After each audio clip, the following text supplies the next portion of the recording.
Mark my words, मैं election में खड़ा हूंगा, मिनिस्टर बनूंगा। मैं ये प्रतिज्ञा लेता हूं, मैं प्राइम मिनिस्टर बनूंगा। मेरे लोग मेरे लिए वोट करेंगे और यही सच्चाई है। ये शब्द मेरे नहीं है, ये शब्द वीरप्पन का था। लेकिन एक बैंडिट जिसके पीछे पूरा पुलिस फोर्स पड़ा हुआ हो, वो कैसे अपने वीडियोज में ऐसे दावा कर सकता था? आखिरकार वो था ही तो एक डाकू ही ना, एक सैंडलवुड स्मगलर ही तो था, लेकिन वो ऐसे दावा करता था। कैसे? होगा शायद कुछ ऐसे काम जिसके लिए लोग उसे हीरो मानते होंगे। चलिए जानते हैं अगले चैप्टर में वीरप्पन द हीरो में।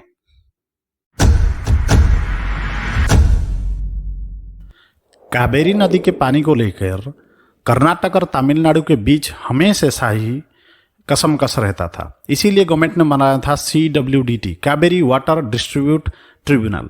ये ट्रिब्यूनल 11 दिसंबर 1991 को एक आदेश देता है कि 205 million cubic feet water Karnataka Tamil Nadu को देगा। जैसे ही ये न्यूज़ स्प्रेड होता है, टोटल कर्नाटक में एंटी तमिल वायलेंस स्प्रेड हो जाता है, दंगा शुरू हो जाता है 12-13 दिसंबर तक।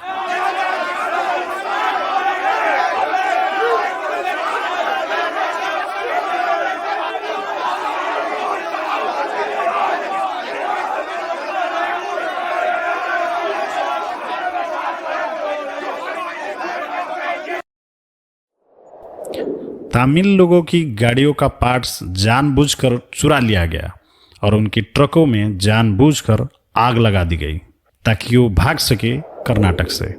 जानबूझकर तमिल लोगों की रबर और पाइप इंडस्ट्रीज में आग लगा दी गई। तमिल औरतें अपने गले में येलो कलर की मंगलसूत्र पहनती हैं। एक एक करके उनको पहचाना गया और उनकी मास रेप किया गया। और जब यही पीड़ित लोग कर्नाटक पुलिस के पास पहुंचे तो पुलिस वाले मर्दों को हरास किए और वुमेन्स को सेक्सुअली अब्यूज्ड किए। पीड़ित तमिल लोगों के पास सिर्फ और सिर्फ एक ही रास्ता था कि किसी भी तरह वो बॉर्डर क्रॉस करके कर्नाटक साइड से तमिलनाडु साइड में चले जाए। उसके लिए माकेदातु डैम के आसपास कावेरी नदी को उनको क्रॉस करना पड़ता था।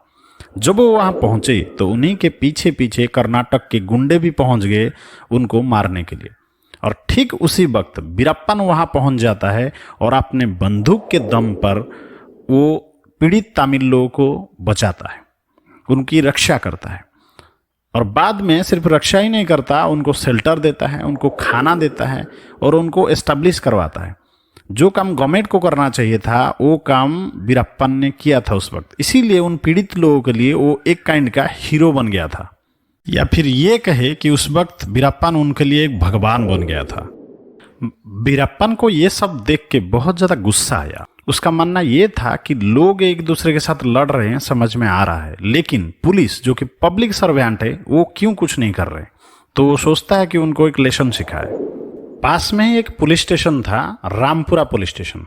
तो वीरप्पन अपने पूरे गैंग के साथ रामपुरा पुलिस स्टेशन के ऊपर धावा बोल देता है और इस मुठभेड़ में 5 पुलिस वालों को मार डालता है, 2 को इंजोर्ड करता है और जितने सारे आर्म और आमुनेशन थे सबको लूट लेता है। बीच में एक समय आया जब कुछ भूमिहीन फार्मर्स जिनके पास जमीन नहीं था वो वीरप्पन के पास पहुंचते हैं और बोलते हैं हमारे पास जमीन नहीं है, हम जिंदा कैसे रहें। तो वीरप्पन जंगल के बीचों बीच एक बहुत बड़ी एरिया साफ करवाता है और बोलता है कि तुम लोग यहीं पे कल्टीवेशन करो, अपना फार्मिंग काम करो, मैं देखता हूं तुमको कौन रोकता है। तो एक तरह से वीरप्पन वो शख्सियत था जो मार्जिनलाइज्ड पीपल जैसे कि गरीब, निस्सहाय और समाज के निचले तबके के इंसान थे, उनकी हक के लिए सिस्टम और पुलिस दोनों से लड़ने वाला आदमी था।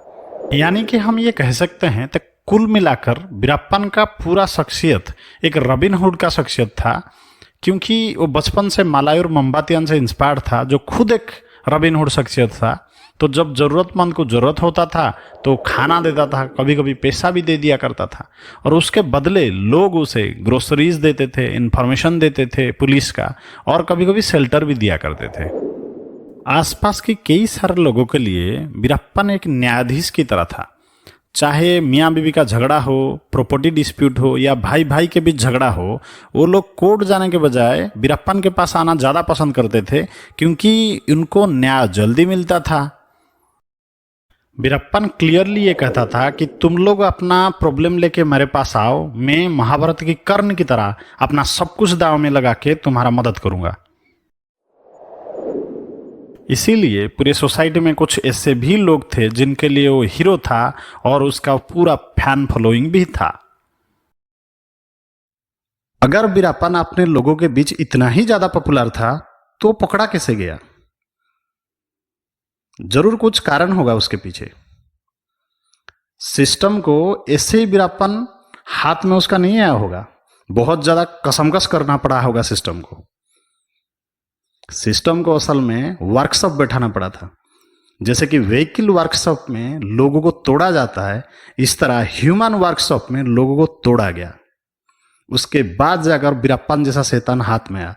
कैसे समझना होगा तो चलना पड़ेगा अगला चैप्टर को, द वर्कशॉप में।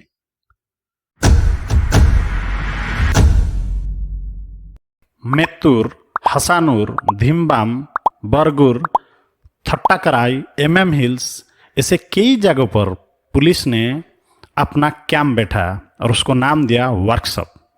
और इस वर्कशॉप का सिर्फ और सिर्फ एक ही लक्ष्य था कि किसी भी तरह वीरप्पन के बारे में क्रूशियल इंफॉर्मेशन निकाला जाए। इसीलिए इन वर्कशॉप में वही ऑफिसर्स को ड्यूटी मिला जो लोग की बात निकालने में काफ़ी माहिर है, या फिर और एक तरह हम लोग बोल सकते हैं कि जो लोग टॉर्चर में काफ़ी माहिर थे। सबसे पहले उन्हीं गांव को या फिर इन्हीं इलाकों को टारगेट किया गया जहां पर वीरप्पन बार बार जाता आता रहता था। उन्हीं गांव से मर्द, औरत और बच्चों को उठाया गया और उठा के उनको वर्कशॉप लाया गया। वर्कशॉप लाने के बाद उन लोगों को हेवी प्रेशराइज्ड किया गया, हेवी इंटरोगेशन किया गया कि किसी भी तरह वो कुछ भी अगर वीरप्पन के बारे में जानते हैं तो बोल दे। तब भी जब वो नहीं माने तो उनको मेंटली हरास करना शुरू कर दिया गया कि मौत की डर से हो या फिर सजा की डर से कुछ ना कुछ वो वीरप्पन के बारे में इंफॉर्मेशन दे दे। इससे जब बात नहीं बना तो एसटीएफ वालों ने एक सजा इन्वेंट की थी जिसका नाम था हेलीकॉप्टर सजा। इसमें एक आदमी का हाथ और पैर दोनों को बांध के उसको लटका दिया जाता था और तब तक मारा जाता था जब तक वो सब कुछ ना बक दे वीरप्पन के बारे में। You can imagine the pain. लकड़ियों के बड़े बड़े सिलेंड्रिकल शेप्स लाया जाते थे और उनको लोगों के शरीर के ऊपर रोल कर दिया जाता था। और ये रोलिंग इतना ज़्यादा पेनफुल था कि कई लोगों के चमड़ी उधड़ जाती थी और हड्डियों तक चूर हो जाता था। कई सारे लोगों की जान भी चली जाती थी। लेकिन ये पेनफुल प्रोसीजर सिर्फ और सिर्फ इसलिए किया जाता था कि बात निकाला जा सके। मेल और फीमेल दोनों को फोर्सफुली नेकेड कर दिया जाता था ताकि शर्म के मारे वो टूट जाए और वीरप्पन के बारे में कोई इंफॉर्मेशन दे। एसटीएफ वालों के पास एक डिवाइस हुआ करता था जिसका नाम था मेहर। असल में बिल्डिंग में जब वायरिंग होता है तो कहीं ना कहीं अगर लीकेज करंट ना रह जाए उसको मापने के लिए ये डिवाइस होता था मेहर। लेकिन इस डिवाइस को एसटीएफ वालों ने इलेक्ट्रिक शॉक देने में यूज करते थे। मेल और फीमेल दोनों के प्राइवेट पार्ट्स जैसे फीमेल के निप्पल और मेल के पेनिस में शॉक दिया जाता था। शरीर के गाल से लेकर पाँव के नाखून तक हर जगह शॉक दिया जाता था। यहाँ तक कि प्रेग्नेंट औरतों को भी छोड़ा नहीं जाता था, उनके भी प्राइवेट पार्ट्स में शॉक दिया जाता था। और ये टॉर्चर इतना ज़्यादा हॉरिफिक था कि कई सारा औरतें अपने साड़ी में ही पेशाब कर देती थी। आप जस्ट इमेजिन करिए कि एक प्रेग्नेंट औरत को किस लेवल तक टॉर्चर किया जाता था, बात निकालो। और जब बच्चे पैदा करने का समय आता था तो पुलिस वाले टॉर्चर रूम से बाहर जाते ही नहीं थे। प्रेग्नेंट औरतों को उनके सामने साड़ी के पीछे बच्चा पैदा करना पड़ता था। और मजाक मजाक में वो लोग जो बच्चा पैदा होता था उसके नाम टाड़ा दिया करते थे, क्योंकि टाड़ा के धारा उस वक्त उनके ऊपर लगाया जाता था। कभी कभी टॉर्चर का मात्रा इतना ज़्यादा अधिक हो जाता था कि कई सारे लोग वहीं वर्कशॉप में ही अपना दम तोड़ देते थे और लोगों का मौत हो जाता था। और इस तरह का मौत को निपटना पुलिस वालों को काफी अच्छी तरह से आता। शहर से दर्जियों को बुला के लाश के माप का कपड़ा बनाया जाता था, बिल्कुल ऐसा ही जैसे वीरप्पन का गैंग वाले पहनते हैं। बाद में उस लाश को जंगल जाके उसको गोली मार दिया जाता था और पेपर में ये आउट कर दिया जाता था कि पुलिस के साथ मुठभेड़ में वीरप्पन गैंग के लोग मर गए। इस इंटरोगेशन के दौरान जिन लोगों की मौत होता था उनकी घर वालों को ये मालूम भी नहीं होता था कि उनकी आदमी या औरत मर चुके हैं। बाद में नखीरन नामक एक इन्वेस्टिगेटिंग जर्नल के थ्रू उनकी घर वालों को ये पता चलता था और उसी हिसाब से वो लोग उनकी जो 10वीं या 12वीं लास्ट राइट है उसको करते थे। इंटरोगेशन का हद तो तब हुआ जब एसटीएफ वालों ने बाप के साथ बेटी को, माँ के साथ बेटे को और भाई के साथ बहन को जिस्मानी रिश्ता यानी कि फिजिकल रिलेशनशिप रखने के लिए बाउंड की। वर्कशॉप में लोगों को बहुत गंदी हालत में रखा जाता था और उनको खाने के लिए एक पॉलीथीन दिया जाता था। हर दिन लोग उसी पॉलीथीन के थ्रू खाते थे, बाद में उसको धो के अपने ही पॉकेट में रख लेते थे। अगर कोई इसे कहीं खो देता तो उसको बहुत ज्यादा मार पड़ती थी। इंटरोगेशंस के दौरान कई कई बार लोगों की उंगलियां तक काट दी जाती थी। उनको इतना ज्यादा मार पड़ता था कि उनका दांत टूट जाता था और उनको डरा के धमका के ये बोला जाता था कि बाहर जाकर बोलना कि मिक्सचर मशीन के अंदर हाथ चला गया इसीलिए उंगली कट गया, गिर गया इसीलिए दांत टूट गया। एक तरह से देखा जाए तो उस वक्त जो लोग कानून के रखवाले थे वही लोग भक्षक बने हुए थे। जिनको कानून के रखवाले के लिए रखा गया था वही लोग कानून तोड़ रहे थे वीरप्पन के नाम पे। बाद में जब ह्यूमन राइट्स वाले इन्वेस्टिगेशन के लिए गए, वो देख के तंग रह गए कि कई सारे लोग गांव में ऐसे थे जो लोग मेंटली रिटायर्ड हो चुके थे टॉर्चर की वजह से, अपंग हो चुके थे टॉर्चर की वजह से। घटनाओं की गंभीरता को देखते हुए सदाशिवा कमीशन बैठा गया और कमीशन के लोग जब इन्वेस्टिगेशन किए तो ये पता चला कि रेप, टॉर्चर और किलिंग का जो मामला सामने आया था वो सही था। सदाशिवा कमीशन अपने रिपोर्ट में क्लियरली ये मेंशन किए कि कौन कौन पुलिस ऑफिसर थे जो इसमें इन्वॉल्व थे और कौन कौन विक्टिम थे। बाद में कर्नाटक और तमिलनाडु गवर्नमेंट 5-5 करोड़ रुपया का 10 करोड़ का फंड भी अलॉट किए, लेकिन जैसे आज उज्जवल होता है ना कभी किसी भी विक्टिम को फंड मिला ना ही किसी पुलिस ऑफिसर को जेल हुआ। जिस वीरप्पन के पीछे पूरा सिस्टम हाथ धो के पड़ा था वो वीरप्पन पैदा कैसा हुआ? खुद ही खुद या फिर कहीं ना कहीं वही सिस्टम जिसने उसको पैदा किया, आज उसी सिस्टम के लिए वीरप्पन एक बहुत ही बड़ा डेंजरस थिंग होके खड़ा हुआ था और उसी सिस्टम के लिए वीरप्पन एक सरदर्द बना हुआ था। असल में उस सिस्टम किस तरह काम करता है जानने के लिए हमको जाना पड़ेगा अगले चैप्टर में, द सिस्टम में। एक तरह से देखा जाए तो लगभग दुनिया की हर एक देश में एनिमल पोचिंग को इलीगल डिक्लेयर किया गया है। फिर भी अगर इन्वेस्टिगेशन किया जाए तो पता चलता है कि 7 से लेकर 23 बिलियन डॉलर हर साल बिजनेस होता है एनिमल पोचिंग से। कैसे? चाइना में बाघ की खाल का हो, जापान में हाथी की दांत का हो या फिर वियतनाम पे राइनो का सींग का हो, सबका डिमांड हर वक्त हाई रहता है। कैसे?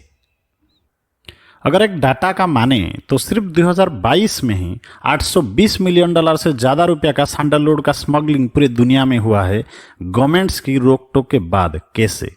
ये सिर्फ और सिर्फ इसीलिए पॉसिबल हो पाया है क्योंकि वाइल्ड लाइफ इलीगल ट्रेड के पीछे पूरा एक इकोसिस्टम, एक नेटवर्क काम करता है जिसमें पॉलिटिशियंस, सिक्योरिटी ऑफिसर्स जैसे कि पुलिस वाले, ब्यूरोक्रेट्स और आखिरी में वीरप्पन जैसे बैंडिट शामिल होते हैं। इस खेल का सबसे बड़े खलनायक होते हैं पॉलिटिशियंस। लॉ एंड ऑर्डर के वजह से वो लोग डायरेक्ट पोचिंग नहीं कर सकते, शिकार नहीं कर सकते, इसीलिए वो वीरप्पन जैसे लोगों को खड़ा करते हैं और उनके साथ हाथ मिलाते हैं। या फिर हम ये बोल सकते हैं कि पॉलिटिशियंस उन्हें हायर करते हैं। हायर करने के बाद पॉलिटिशियन और उनकी पूरा नेटवर्क वीरप्पन जैसे लोगों को गोली, बंदूक और असला प्रोवाइड करते थे। बदले में वीरप्पन जैसे लोग जंगल के अंदर से स्मगलिंग का आइटम जैसे सैंडलवुड हुआ या फिर हाथी का दांत हुआ प्रोवाइड करते थे और पॉलिटिशियन और उनका पूरा नेटवर्क अपना ट्रांसपोर्ट के थ्रू बाहर तक ये सब चीजें पहुंचाते हैं और उनसे पैसा वसूल करते हैं। और इस काम में मददगार साबित होते थे पुलिस वाले, ब्यूरोक्रेट्स और बिजनेसमैन्स, क्योंकि इन सब के लिए एक ही चीज मैटर रखता था, वो था पैसा। इलेक्शन के टाइम में यही नेता लोग वीरप्पन जैसे लोगों का खूब ज्यादा फायदा उठाता है। कहीं उनका इलीगल पैसा लोगों के बीच डिस्ट्रीब्यूट करना हो या फिर कोई कैंडिडेट को डरा धमका के इलेक्शन से उतारना हो। कैसे भी करके लोगों को मैनिपुलेट करके इलेक्शन जीतने में नेता लोग वीरप्पन जैसे लोगों का खूब यूज कर। बाद में जब उन्हीं का काम हमेशा के लिए खत्म हो जाता है, नेता, पुलिस वाले और ब्यूरोक्रेट्स का वही नेटवर्क, वही नेक्सस जो एक दिन वीरप्पन जैसे लोगों को पैदा करते हैं, जब उनका काम हमेशा हमेशा के लिए खत्म हो जाता है, वही नेक्सस लाग के किसी भी तरह वीरप्पन जैसे लोगों को हमेशा हमेशा के लिए अपने रास्ते से हटा देते हैं, बिल्कुल एक मकड़ी की तरह। कहते हैं no king is a king forever, यानी कि कोई भी राजा हमेशा के लिए राजा बन के नहीं रह सकता, कभी ना कभी उसको अपनी गद्दी छोड़ना ही पड़ता है। वीरप्पन के लिए भी ऐसा एक दिन आया जब उसको अपना गद्दी छोड़ना पड़ा। उसका फाइल हमेशा हमेशा के लिए क्लोज्ड हुआ। चलिए जानते हैं कैसे।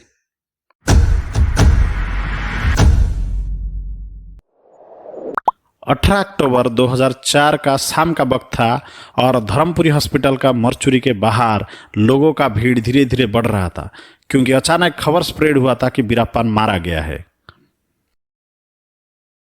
अगले ही दिन यानी कि 19 अक्टूबर 2004 को एसटीएफ के चीफ विजय कुमार बन्नारी अम्मा टेम्पल जाते हैं और वहां जाके माथा टेकते हैं, क्योंकि उनका एक प्रतिज्ञा था कि अगर वो वीरप्पन को मारने में सक्सेस हो गए तो इसी मंदिर में आके माथा टेकेंगे।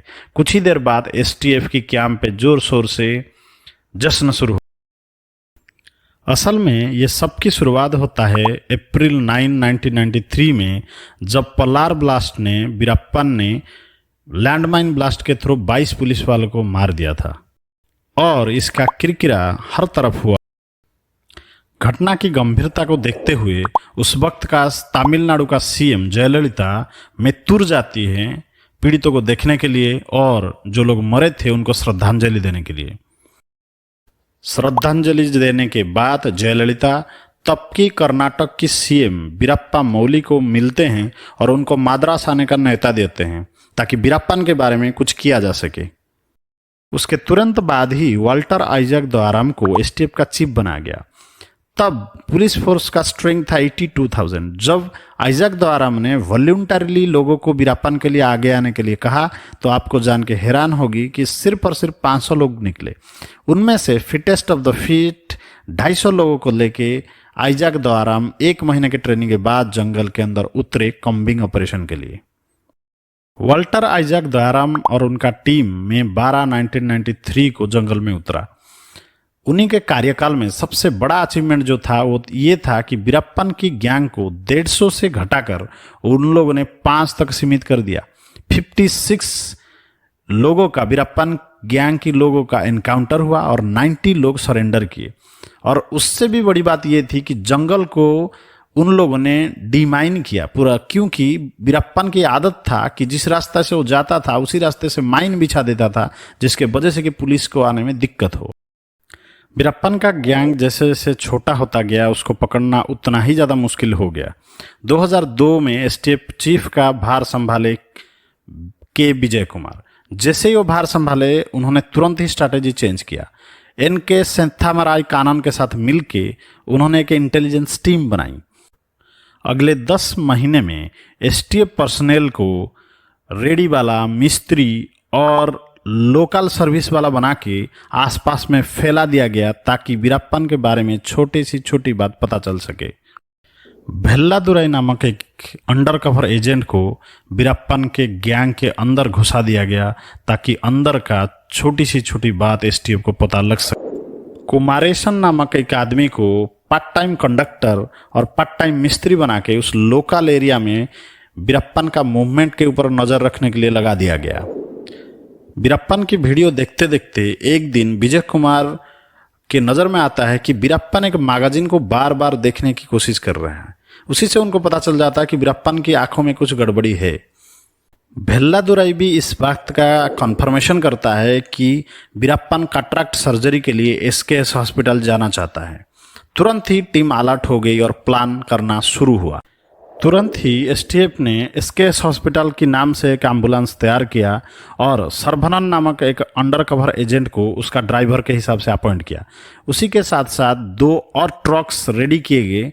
एक में शुगर केन यानी कि गन्ना भर दिया गया और दूसरे में ऐसी व्यवस्था की गई जैसे कि पुलिस वाले इसके अंदर बंदूक के साथ छुप सके। और ये व्यवस्था होने के साथ सरभनन को एक क्लियरली इंडिकेट कर दिया गया कि अगर गाड़ी में वीरप्पन हो तो इंडिकेटर लाल कर देना। 18 अक्टूबर शाम को under cover officer Saravanan Veerappan और उसके 3 साथियों को एम्बुलेंस में बैठाकर जंगल से निकलता है। धर्मपुरी के पापरपट्टी विलेज में जैसे ही वो पहुंचता है, आज पर इंस्ट्रक्शन वो एम्बुलेंस का लाल बत्ती ऑन कर देता है और उसके बाद कुछ इस तरह से घटता है।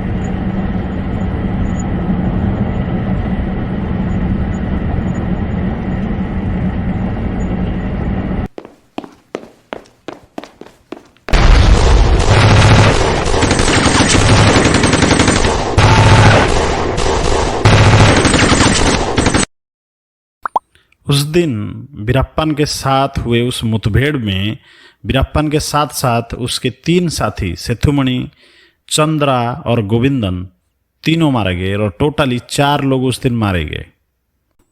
उसी के साथ साथ एसटीएफ के 4 सोल्जर्स भी घायल हुए। एक शॉटगन, 2 AK-47, एक राइफल, 2 ग्रेनेड और 3.5 लाख रुपया भी उस दिन मरामत हुए। उस दिन टोटल 338 गोलियों में से 3 गोली वीरप्पन को लगा था। ये वीरप्पन का डेथ बेड का ओरिजिनल पिक्चर है जिसमें से एक गोली उसके आंखों के अंदर से गया था और ये उस एम्बुलेंस का पिक्चर है जिसके ऊपर गोलियां चला गई थी। अपने किताब चेजिंग द ब्रिगेड में के विजय कुमार लिखते हैं कि उस दिन वीरप्पन ज़्यादा अलर्ट नहीं था। शायद उसके पिछले कामों की पछतावा और उसके मेमोरीज की वजह से उसका माइंड उस दिन एब्सेंट था, इसीलिए उसको मारने में हम लोग सक्सेसफुल रहे। 18 अक्टूबर रात 11 बजे के 10 मिनट तक वीरप्पन के रिलेटेड फाइल पुलिस ने हमेशा हमेशा के लिए बंद कर दिया, उस वीरप्पन का जिसके पीछे पुलिस पिछले 20 साल से पड़ा हुआ था। वीरप्पन जैसा एक कुख्यात आदमी के बारे में सब कुछ जानने के बाद एक सवाल हमेशा जहन में आता है, असल में वो था क्या, एक हीरो या फिर एक विलेन? कुछ लोग उसे भगवान मानते थे तो कुछ लोग उसे शैतान मानते थे। उसको समझने के लिए चलिए कंपैरेटिव स्टडी करते हैं और फिर जानने की कोशिश करते हैं असल में हीरो था और विलेन था।